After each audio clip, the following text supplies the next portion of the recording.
Rules की बात में इविल और गुड दोनों अपने अंदर है। ये कौन है?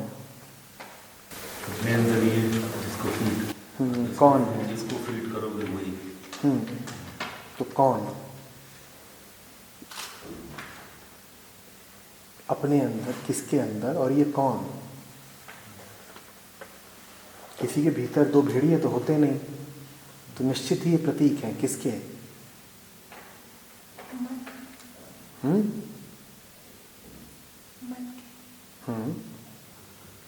तो दोनों भेड़िए मन है।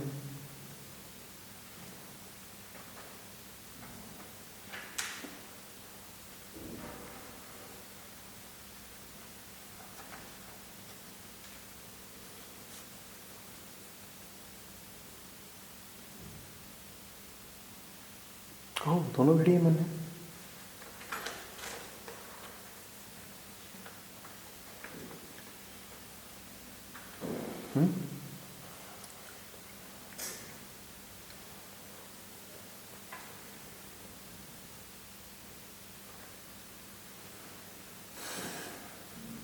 मन में दोनों एक साथ चलते हैं। चलो कहानी को समझते हैं। कहानी में कितने किरदार हैं? दो। चार हैं। चार कौन है? ग्रैंडफादर और ग्रैंडसन और इविल और गुड। नहीं, ये चार नहीं। कहानी में चार किरदार हैं। चार कौन है?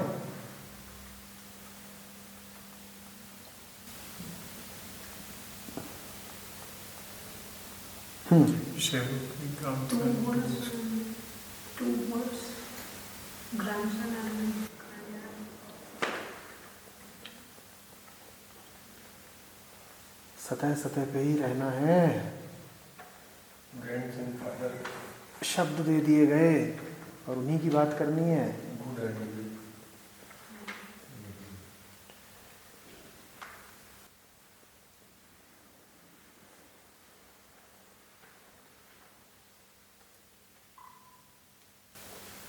कॉन्शियस।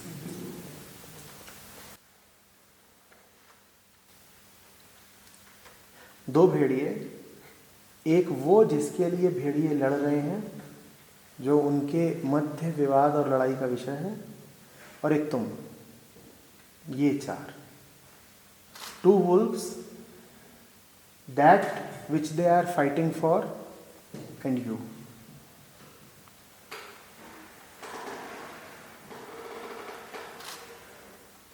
दोनों भेड़िए मन के दो हिस्से हैं।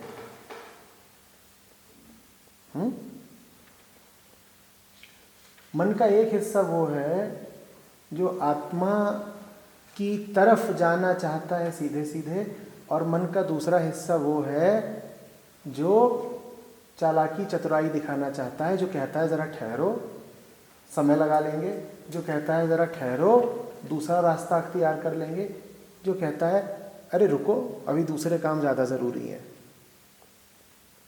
ये हैं दो भेड़िए, मन के दो हिस्से। एक हिस्सा कौन सा? जो आत्मा की तरफ सीधा जाना चाहता है। दूसरा हिस्सा कौन सा? जो टेढ़ी तिरछी चाल चलता है। जाना उसे भी है, पर वो कहता है थम के जाएंगे और गोल गोल घूम के जाएंगे। थम के जाएंगे क्योंकि अभी दूसरे काम है, और गोल गोल घूम के जाएंगे। कई पुल पार करके जाएंगे, कई माध्यम बना के जाएंगे। तो ये तो दो भेड़िए हो गए। दोनों भेड़िए स्पष्ट है। दोनों भेड़ियों का लक्ष्य क्या है? आत्मा। तो दोनों भेड़िए लक्ष्य को लेकर के नहीं लड़ रहे, दोनों भेड़िए विधि को लेकर लड़ रहे हैं। एक कहता है विधि की जरूरत नहीं, होशियारी छोड़ो, चुपचाप सर झुका दो, और दूसरा कहता है अभी जरा चाल लगाएंगे, आत्मा को लक्ष्य बनाएंगे और उसे हासिल करेंगे। हो सकता है हम ना जाए तो वो हम तक आ जाए। लक्ष्य ही तो है, लक्ष्य को पाना है। लक्ष्य को पाने का तरीका एक है कि हम उस तक जाएं, दूसरा ये है कि हम अपनी जगह ना छोड़ें, हम अपने स्थान पे बैठे रहे, लक्ष्य हम तक चल के आ जाए। तो कुछ ऐसी जुगत लगाओ ना कि हमारा स्थान भी न छूटे, हमारा अहंकार भी न छूटे, और जो पाना है वो हासिल भी हो जाए। ये दो इन भेड़ियों में विवाद है। हमने कहा कहानी में 4 किरदार है, तीसरा किरदार कौन सा था? आत्मा, जो दोनों भेड़ियों का साझा लक्ष्य है। 2 भेड़िए लड़ रहे हैं तो किसी के लिए लड़ रहे हैं ना, वो जिसके लिए लड़ रहे हैं उसका नाम है आत्मा। ऐसा नहीं कि एक कह रहा है आत्मा पानी है, दूसरा कह रहा है नहीं पानी है। बस एक कह रहा है सहज पानी है और दूसरा कह रहा है अपने अनुसार पानी है। चौथा किरदार कौन है? तुम। अब इन दोनों भेड़ियों की जो लड़ाई है, इन दोनों भेड़ियों के मध्य जो विवाद है वो अटका हुआ है। कास्टिंग वोट तुम्हारे पास है, वीटो पावर तुम्हारे पास है। इन दोनों का तो मामला 1-1 से अटक गया है, अनिर्णीत है, टाई है। तुम तय करोगे दोनों में से कौन जीत रहा है। तुम जिस पे हाथ रख दो जीत गया। मन के 2 हिस्से, आत्मा और तुम मन से अलग हो, तुम अभी आत्मा भी नहीं हो।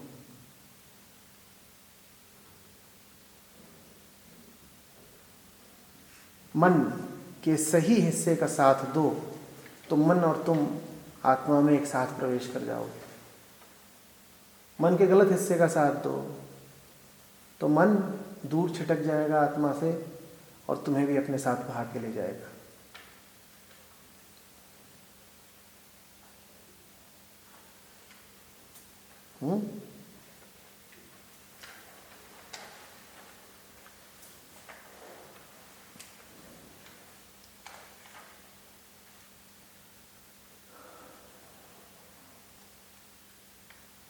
ये चौथा कौन? मन तो है, आत्मा नहीं। ये तुम हो जिसके पास चुनाव है। मन वो है जिसके पास चुनाव की कोई शक्ति नहीं, वो पूरी तरीके से संस्कारित है, मशीन है। एक हिस्सा है जो संस्कारित है भागने ही भागने के लिए, और दूसरा है जो आत्मा के जरा करीब है तो उसके संस्कार घुल गए हैं, वो कह रहा है सीधे जाना है। तुम बीच के हो कुछ जिसके पास चुनाव है, जो विकल्प में जीता है।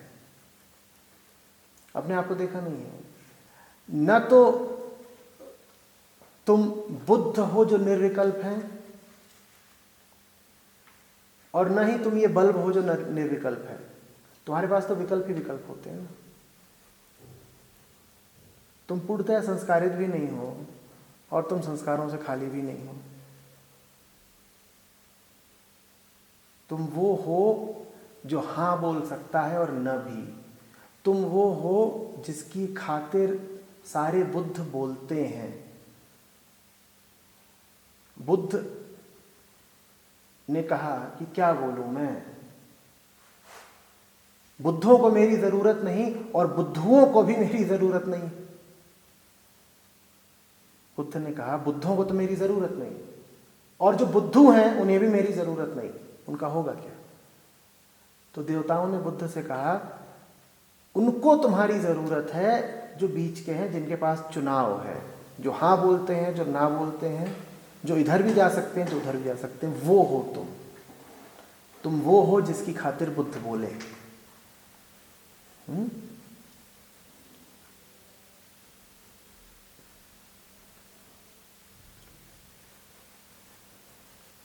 अब तुम्हें तय करना है कि तुम हाँ किसको बोलते हो और ना किसको बोलते हो।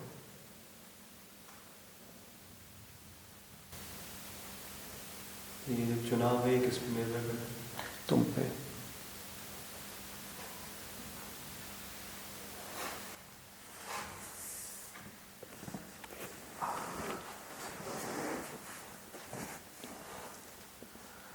ये तुम पे इतनी पूर्णता से निर्भर करता है कि इसमें परमात्मा भी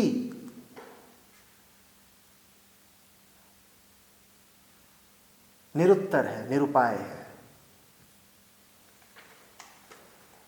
वो भी तुम्हारे लिए स्थितियां बना सकता है, ग्रंथ भेज सकता है, गुरु भेज सकता है, लेकिन जो तुम्हारी सत्ता है विकल्प चुनने की, निर्णय करने की, वो तुमसे नहीं छीन सकता।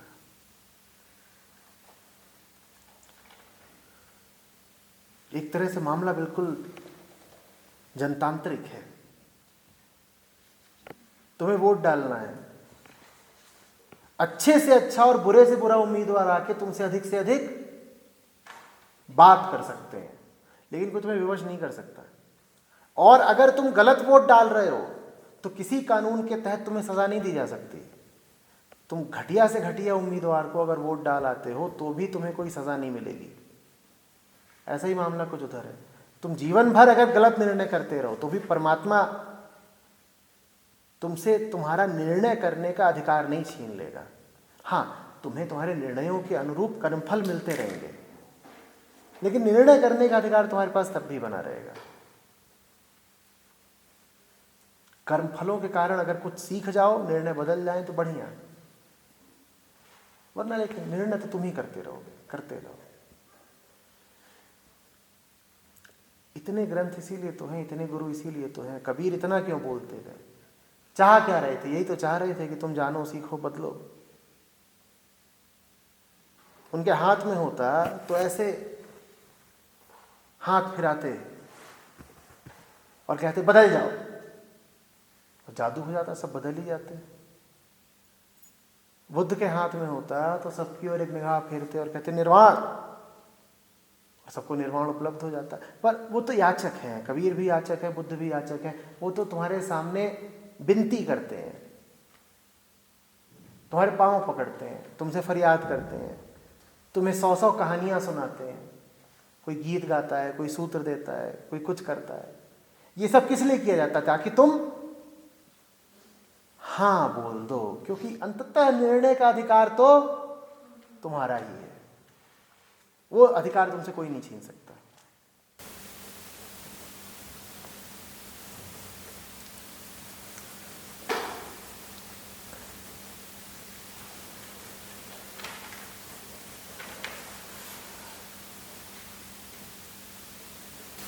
ये चुनाव करता है, इन दोनों मनों से कैसे अलग, कैसे ये चुनाव हमेशा किसी कुछ, क्योंकि इसके पास विकल्प है।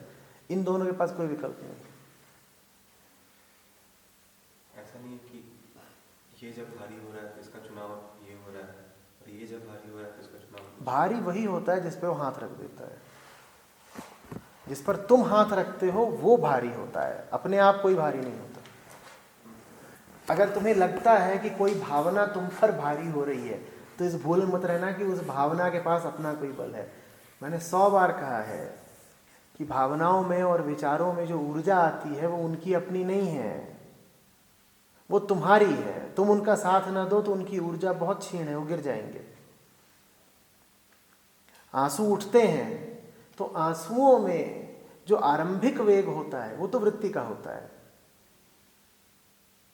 तो पता भी नहीं चलता वो कहाँ से आ गए। कहीं बहुत गहराई से आ रहे हैं, बहुत नीचे से, बहुत पुराने संस्कार है, वहां से आंसू उठे।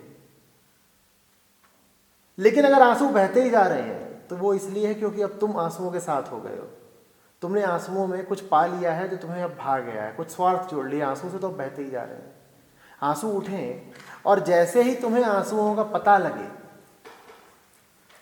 जैसे ही तुम्हारे संज्ञान में आए, तुम उनसे यदि अलग हो जाओ तो आंसू रुक जाते हैं। क्रोध की जो पहली लहर आती है वो तुमसे पूछ के नहीं आती, लेकिन दूसरी, तीसरी, चौथी और पांचवी तुमसे पूछ के आती है। पहली पर तुम्हारा बस नहीं होता, पहली तो पता नहीं कहां से आ रही है। उसके बाद की जितनी है उन पर तुम्हारा बस है, वो तुम्हारे सहयोग से आती है। तुम सहयोग नहीं दो तो नहीं आएंगी। पहली आती है और पूछती है क्या तुम मेरे साथ हो? तुम कह दो हाँ तो दूसरी आ जाएगी, तुम कह दो ना तो दूसरी नहीं आएगी। तो पहली लहर है, उसे उठना ही उठना है।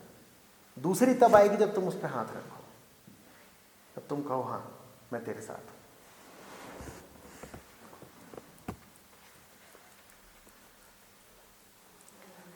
कभी भी ये मत कहना कि भावना का आवेग प्रबल था, भावना का आवेग प्रबल नहीं होता, भावना को तुम्हारा समर्थन प्रबल हो सकता है।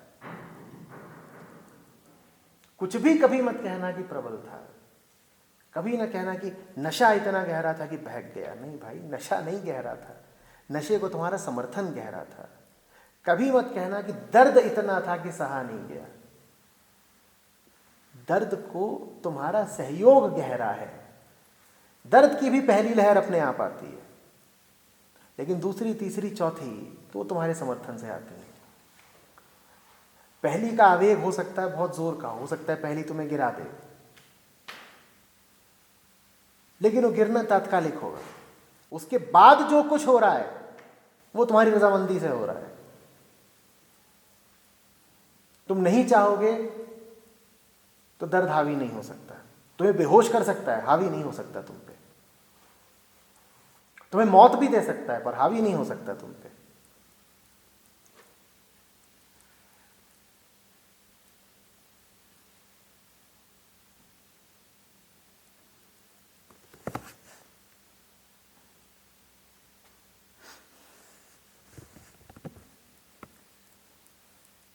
ऐसे समझ लो कि तुम एक कमरे में बैठे हो, ये दरवाजा है और दरवाजा खुला है, वहां से कोई भी आकर के तुम्हें आवाज दे सकता है, निमंत्रण दे सकता है। कौन आके तुम्हें पुकार रहा है इस पे तुम्हारा बस नहीं है, क्योंकि पुकारने वाले तुम्हारे भीतर ही बैठे हुए हैं। वो तुम्हारी आदिम वृत्तियों के हिस्से हैं, वो तुम्हें पुकार सकते हैं। पुकारना उनका हक है, तुम उनसे वो हक नहीं छीन सकते, लेकिन उनकी पुकार का जवाब देना ये तुम्हारा हक है, ये हक वो तुमसे नहीं छीन सकते। तो तुम ये कभी मत कहना कि उसने इतनी जोर से पुकारा कि मुझे जाना पड़ा ना। पुकार आ सकती है, लेकिन अगर तुम उठ के चले गए तो ये तुम्हारा निर्णय था। बिना तुम्हारी रजामंदी के कोई पुकार इतनी बड़ी नहीं कि तुम्हें खींच ले जाए।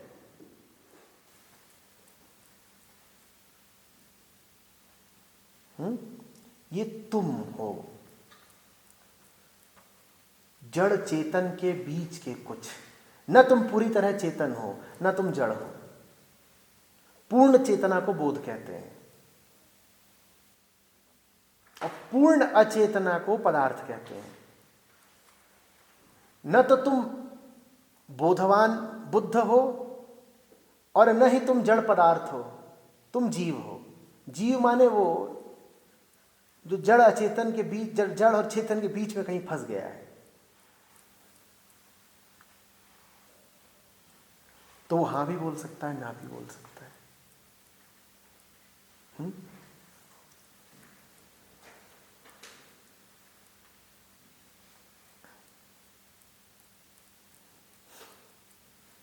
और वही एकमात्र प्रश्न होता है, हाँ बोला कि ना। बुद्ध के लिए कोई प्रश्न ही नहीं है हाँ ना, उनके जीवन में हाँ ना है ही नहीं। वहाँ तो सहज बहाव है, निर्विकल्पता। न वो हाँ बोलते हैं, न वो ना बोलते हैं। पदार्थ का भी ऐसे ही, ना वो हाँ बोलता है, ना वो ना बोलता है। कुर्सी से पूछो तुझे उठा लूं तो क्या बोलेगी? उठा लो तो भी ठीक है, नहीं उठा लो तो भी ठीक है। उठा लो तो भी बुरा है, नहीं उठा लो तो भी बुरा है। फर्क नहीं पड़ता। हम वो हैं जिन्हें फर्क पड़ता है। हम वो हैं जो सोचता है कि एक तरफ जाने में भलाई है और दूसरी तरफ जाने में बुराई है। हम वो हैं जिसके पास विकल्प है। इसीलिए मैं बार बार जोर दे के कहता हूं कि अपनी परिस्थितियों के लिए आरंभिक तौर पर तुम उत्तरदायी नहीं हो, पर यदि तुम्हारी परिस्थितियों में एक सातत्य बना हुआ है, एक कॉन्टिन्यूटी बनी हुई है, तो तुम निश्चित रूप से उत्तरदायी हो।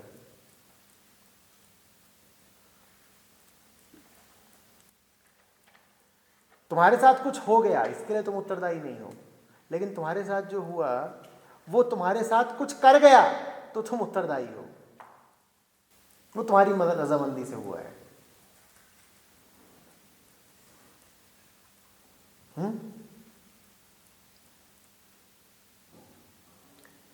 बात समझ में आ रही है? ये दो भेड़िए जानते हो कौन है? एक जो कह रहा है सहज समझ लो, और दूसरा जो कह रहा है खुराफात लगाओ, दिमाग लगाओ। तुम किसके साथ हो?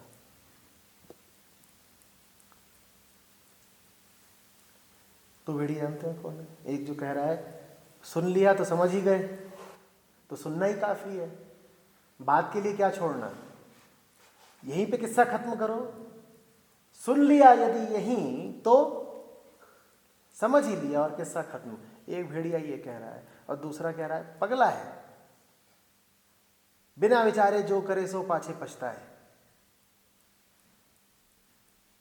काम बिगाड़े या अपना जग में हो थसाए। अरे तू अभी सुन ले, इकट्ठा कर ले, जो जो मिल रहा है वो लेता चल, और बाद में चुपचाप कमरे में जाके कोने में बैठ करके विचार करना, एक एक बात को सामने रखना। जैसे अदालत कहती है ना, जितने भी सबूत गवाह हों तो सबूत जमा कर दिए जाएं और गवाहों की बात भी जमा कर दी जाए, और बाद में जज साहब क्या करेंगे, बाद में उसमें विचार करेंगे, लिखा पढ़त करेंगे, सबको भेज देंगे, कहेंगे जाओ अपनी अपनी बात रख जाओ और जाओ। अब जब सब अपनी बात रख गए हैं तो पीछे से हर बात का परीक्षण कर रहे हैं, और बाद में वो अपना फैसला देंगे। दूसरा भेड़िया ये कह रहा है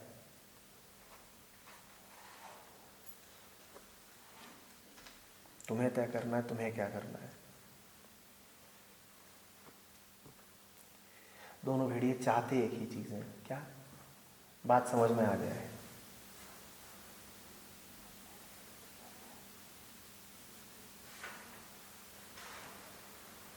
एक कहता है भरोसा करके समझ लूंगा, दूसरा कहता है भरोसा उठा के समझ लूंगा। जानते हो किस आधार पे तुम्हें हाँ ना बोलनी चाहिए? आधार ये है कि जिधर जाना है उधर उधर का होके ही जाया जा सकता है। आत्मा का अर्थ है भरोसा, तो वहां भरोसा करके ही पहुंचा जा सकता है। आत्मा का अर्थ है शांति, तो वहां शांत होके ही पहुंचा जा सकता है। शांति तक शक करके नहीं पहुंचा जा सकता। जिस जगह का नाम है पूर्ण यकीन, उस जगह तक शंका कर करके नहीं पहुंचा जा सकता।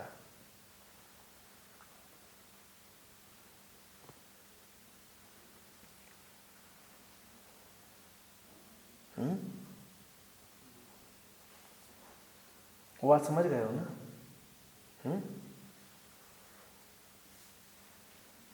ऐसा नहीं होता कि मन का जो हिस्सा प्रबल हो गया तुम्हें मजबूरन उसके साथ जाना पड़ता है। पहले मन प्रबल नहीं होता, पहले तुम मन का साथ देते हो तब मन प्रबल होता है। मन की ऊर्जा वास्तव में तुम्हारी ऊर्जा है। मन तो संस्कारित मशीन है, उसके पास सब कुछ सीमित है।